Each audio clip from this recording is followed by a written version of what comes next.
Good morning, it's Annelie, and today I'm going to paint this small landscape. Excuse all the cables and things, we've got load shedding, so I need to keep my phone plugged in.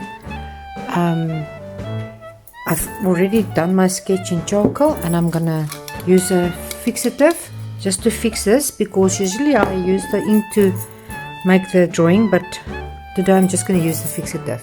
So I'm just going to spray it. Outside I will be back now, and then I'm going to start painting. The colors I'm going to use is white and blue for my sky, red for my house, cadmium yellow, Paynes Grey, burnt umber, burnt sienna, lemon yellow. Maybe I'm going to use them all, maybe I'm going to just use some of them.